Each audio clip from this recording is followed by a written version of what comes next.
नमस्कार, मैं विलास उरकुड़े स्वागत करता हूं आपका आपके अपने web news channel supreme power news पर, जिसके संपादक है मिस्टर महेश कात्रे।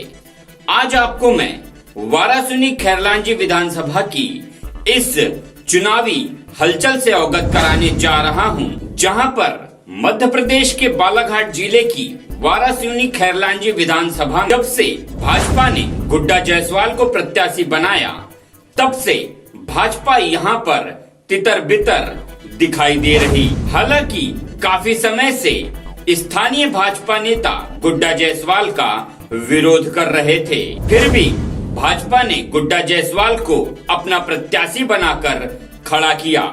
लेकिन इस बात से वारासिनी खैरलांजी पूर्व विधायक डॉक्टर योगेंद्र निर्मल नाखुश नजर आ रहे। उन्होंने निर्दलीय चुनाव लड़ने की घोषणा भी की थी, लेकिन अब वह चुनाव नहीं लड़ रहे हैं और अपने मंसूबे साफ कर दिए। उन्होंने सुप्रीम पावर न्यूज के साथ अपने बेबाक इंटरव्यू में क्या कहा, देखे पूरी खबर सुप्रीम पावर न्यूज पर। सहायक संपादक दुर्गा प्रसाद बर्वे की सीधी बात डॉक्टर योगेंद्र निर्मल के साथ। वारासिनी खैरलांजी क्षेत्र से जो चुनाव लड़ने वाले थे योगेंद्र निर्मल जी, अब शायद वो चुनाव नहीं लड़ पाएंगे, मुझे ऐसा लग रहा है। अब उनसे हम डायरेक्टली उनके घर पे आए, उनसे बात कर लेते हैं। निर्मल जी, कैसे हो सर आप? भाई साहब नमस्कार, बहुत अच्छा हूँ। बिल्कुल बिल्कुल। तो आप तो एकदम मार्केट में आ गए थे कि मेरे को चुनाव लड़ना है इस बार, फिर एकदम से डाउन क्यों हो गए? नहीं, डाउन होने का कोई सवाल नहीं है। अपने साथियों ने, अपने सलाहकारों ने सलाह दी, बोले डॉक्टर साहब अपने को चुनाव नहीं लड़ना है। हमने उनकी बात को स्वीकार कर लिया और चुनाव नहीं लड़े। तो अभी चुनाव लड़ना ही नहीं, मतलब हो ही गया, अभी फिक्स हो गया कि आप लड़ेंगे ही नहीं? फार्म भरी नहीं ना, फार्म भरी नहीं तो कोई सवाल ही नहीं है। आवेदन ही नहीं किया अपन ने चुनाव लड़ने का निर्दलीय। नहीं तो आप तो मंच से बोल रहे थे कि मेरे को चुनाव लड़ना है, मेरे कार्यकर्ता बोलेंगे तो मेरे को चुनाव लड़ना ही लड़ना है। क्या होता है, कार्यकर्ता किसी बात आपने मीटिंग भी की थी सर? मीटिंग की, बहुत बार मीटिंग की कि मेरे कार्यकर्ता बोलेंगे उस वक्त चुनाव लड़ूंगा मैं। कार्यकर्ताओं के सुझाव को भी अपन ने माना, बिल्कुल। लेकिन उसके बाद अपन ने 21 सदस्यीय कमेटी बनाई। उस कमेटी के माध्यम से ये तय हुआ कि अपने को चुनाव नहीं लड़ना है। जी, गुड्डा जायसवाल जी आपके कौन से रिलेशन में लगते हैं? मेरे से कोई रिश्ता नहीं है गुड्डा जायसवाल का। काहे का रिश्ता है मेरा, उसका कोई रिश्ता नहीं, दूर दूर का भी नहीं है। नहीं तो आपके पार्टी के विधायक प्रतिनिधि बन गए, उनका फॉर्म भी भर के हो गया, चुनाव प्रचार भी चल रहा है, बैनर पोस्टर छप गए हैं, आप घर में बैठे दिख रहे हैं हमें, उनका साथ क्यों नहीं दे रहे हो आप? उनका साथ देने का मेरा कोई सवाल ही नहीं है। मैं पहले भी बोल चुका हूँ, इस जन्म में नहीं अगले जन्म में भी मैं उसका साथ नहीं दूंगा। और प्रश्न नहीं है, वो कांग्रेस में रहे, कांग्रेस से फिर उनने कमलनाथ जी के साथ दगाबाजी की, धोखा दिया उनको। उसके बाद उस भारतीय जनता पार्टी की सरकार में शिवराज जी के नेतृत्व में काम करने लगे। फिर वो उसके बाद भारतीय जनता पार्टी के प्रत्याशी बन गए। कल कहीं, आज कहीं, कल इनका मौका पड़ेगा तो विकास के नाम पे और कोई तीसरी पार्टी ढूंढ लेंगे। इनका कुछ नहीं है, ये तो कहीं भी आ सकते हैं और कहीं भी जा सकते हैं। और मैं तो पहले भी बोल चुका हूं, जिस कमलनाथ जी ने थूका उसको शिवराज जी ने चाट लिया। तो ये कैसे, मतलब चाटना क्या होता है, थूकना क्या होता है, बताओ थोड़ा। थूकना क्या होता है, उसको हटाया कमलनाथ ने अपनी पार्टी से और शिवराज जी ने अपने पास बैठा लिया गोद में। ये थूकना और चाटना है। क्यों क्यों आप भी तो थे ना यहाँ पे, आपको क्यों नहीं बैठा, उनको क्यों बैठा है कुछ? अब क्या है, देखो, शिवराज जी को ईमानदार लोगों की जरूरत नहीं है। शिवराज जी को सामान्य जो लोग हैं, जो पैसे वाले नहीं है, उनकी आवश्यकता नहीं है, बाहुबलियों की आवश्यकता है। ना मेरे पास ऐसी दौलत है, ना मैं बाहुबली हूं। मैं एक ईमानदार कार्यकर्ता के नाते मैंने 42 वर्ष भारतीय जनता पार्टी की सेवा की, उसको शिवराज जी ने 42 सेकंड में खत्म कर दिया। ये दुख का विषय है। तो गुड्डा जायसवाल जी के साथ आप है, अभी है कि नहीं है? नहीं, बिल्कुल नहीं है, जाने का कोई प्रश्न नहीं उठता है ही नहीं हम गुड्डा जायसवाल के साथ। जी सर, आप जब 5 साल पहले विधायक थे, तो आपने जब विधायक थे उस वक्त विकास क्या क्या किया और कितने करोड़ों का किया? मैंने उस समय 25 करोड़ का विकास किया, 25 करोड़ के काम किए। और मैं चूंकि विधायक था, सरकार में था, इसलिए मैं काम करा पाया। और मैंने काम में कोई कमी नहीं किया। मैंने जनता की सेवा बराबर हर समय की और क्षेत्र का पूरा ध्यान रखा। क्षेत्र का आपने ध्यान रखे। आपके पास गाड़ी कौन थी सर? आप कौन थे, टू व्हीलर से चलते हो क्या फोर व्हीलर से? हाँ, मैं टू व्हीलर से चलता हूँ। आप तो विधायक थे, विधायक लोग तो फॉर्च्यूनर से घूमते, दो तीन तीन गाड़ी घूमती है साथ में, कार्यकर्ता घूमते हैं उनके। क्या हुआ? उसमें दूरी और आप में दूरी ऐसा अलग अलग क्यों दिख रहा है? ये आप क्षेत्र भर में जाएंगे तो मैंने अभी पूरे 5 साल पार्टी का काम मोटरसाइकिल से घूम घूम पर, बूथ पर, शक्ति केंद्रों पर, पन्ना समिति से लेकर के विकास यात्रा तक के सारे कार्यक्रम मैंने मोटरसाइकिल में घूम करके किया। और ये जनता देखती, जनता को मालूम है मेरी हैसियत और मेरी परिस्थिति स्थिति। जी, तो अभी सर आपका घर चलता कैसे? मेरा घर चिकित्सा से चलता है। मैं पेशेवर डॉक्टर हूँ और मैं चिकित्सा से अपना घर चलाता हूँ, कमाई करता हूँ और उसी से अपने परिवार का उदर पोषण करता हूँ। जी, मतलब कौन कौन सा इलाज कर लेते हैं आप? मैं आयुर्वेदिक इलाज करता हूँ, क्योंकि मैं आयुर्वेद में ग्रेजुएट हूँ, इसलिए मैं आयुर्वेद का इलाज करता हूँ। आपके साथ अभी भी कितने सारे लोग जुड़े हुए हैं जी वाराणसी क्षेत्र के? आज भी हजारों मतदाता मेरे साथ हैं और सैकड़ों कार्यकर्ता आज भी मेरे साथ हैं। जी, क्या आने वाले समय में आप भाजपा छोड़ सकते हैं?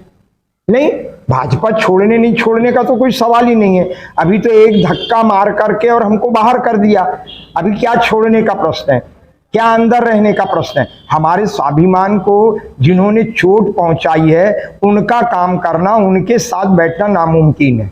जी, आप मामा जी से मिलने गए थे, मतलब शिवराज सिंह चौहान जी से मिलने गए थे भोपाल, तो कुछ डिस्कस हुआ था, कुछ कार्यकर्ता भी लेके साथ में गए थे, आप गुड्डा जायसवाल का विरोध कर रहे थे कि इसको टिकटें मिलना चाहिए।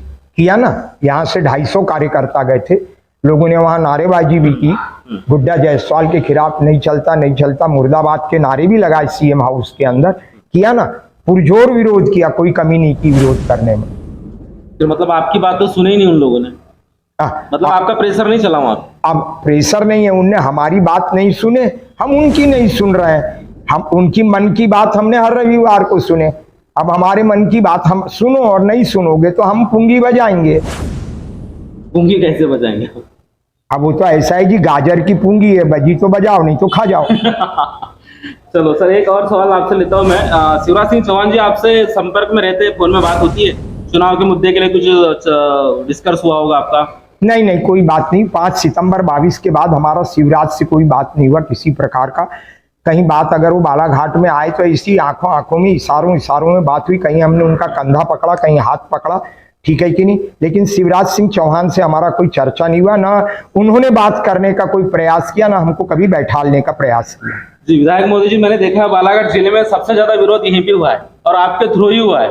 और आप बोल रहे थे ना कि ऊपर सेटिंग से ही सब टिकट फाइनल हुई है गुड्डा जायसवाल जी की दिल्ली से, ऐसा कुछ? दिल्ली का तो नहीं कहता, पर शिवराज जी की और वीडी शर्मा प्रदेश अध्यक्ष, इनकी सेटिंग कहीं ना कहीं तो इनके साथ रही। इतने विरोध के बाद अगर गुड्डा प्रदीप जायसवाल को टिकट दिया है तो ये दुर्भाग्य का विषय है, ये कार्यकर्ताओं की उपेक्षा है। और कार्यकर्ता 80% कार्यकर्ता इस बात को लेकर के क्षुब्ध है। वो कहीं ना कहीं जो चोट खाया हुआ कार्यकर्ता है वो कहीं ना कहीं इनके खिलाफ है। क्या लगता है सर, क्या बोलती जनता पब्लिक यहाँ? क्या क्या अनुमान लग रहा है आपको, क्या बोलूंगे आप? अब कल आए होते आप तो कल आप अनुमान देख लेते, कल आप आए नहीं तो हमने देख लिया ना सर, दोनों जगह देख लिए हो ना। हाँ, तो मैं आपसे पूछ रहा हूँ, आप विधायक है ना? हाँ, पूर्व विधायक है आप? आपको बता दिया ना मैंने जी। फर्क कहीं ना कहीं आपको दिखा होगा, समझ में आया होगा, ठीक है कि नहीं? तो मतलब आप तो अभी शांत हो गए? नहीं नहीं, शांत कैसे हो गए? यानी घर में है तो शांत है क्या?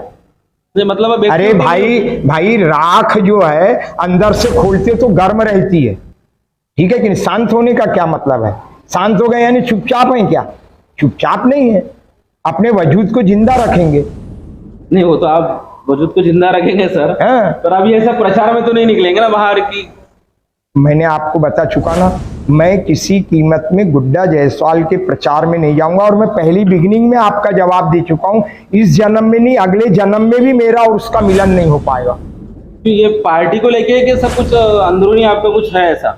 नहीं नहीं, उसके पिता से लड़ा 93 में, इससे लड़ाइयां हुई, इससे कई अत्याचार किए। मैं नगर पालिका में था तो इससे मेरे खिलाफ 50 प्रश्न किया जब मैं अध्यक्ष था, ठीक है कि नहीं? मैं जब ये जीत के आया है तो ये जनता ने देखी है, यहाँ इसके कार्यकर्ताओं ने, इसके लोगों ने मेरे टांग के नीचे से पटाखा डाला है।